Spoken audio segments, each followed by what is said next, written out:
Hello guys, అందరు కూడా బాగున్నారా? ఈరోజు వీడియోలో అంగన్వాడీ సెంటర్స్లో చిన్నపిల్లలకి బాలామృతం పిండి ఇస్తారు కదా, ఆ పిండితో రకరకాల స్నాక్స్ తయారు చేసుకుంటాము. చిన్నపిల్లలు ఇష్టంగా తింటుంటారు, పిండినే డైరెక్ట్గా తింటూ ఉంటారు.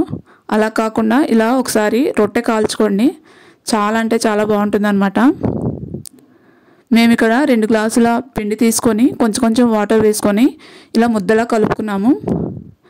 ఇలా కలుపుకున్నాక ఒక ఆకు తీసుకొని కొంచెం కొంచెం తీసుకొని ఇలా స్ప్రెడ్ చేసుకోవాలన్నమాట.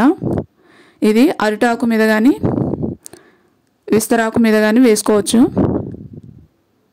మాకు ఇక్కడ విస్తరాకు దొరికింది, దాని మీదనే వేసుకొని స్ప్రెడ్ చేస్తున్నాము. చూడండి, ఇలా మొత్తం అంతా కూడా స్ప్రెడ్ చేసుకున్నాక ఆకుతో ఫోల్డ్ చేసేయాలన్నమాట.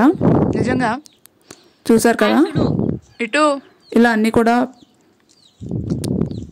వేసుకొని పక్కన పెట్టుకుంటున్నాము. వీడియో నచ్చితే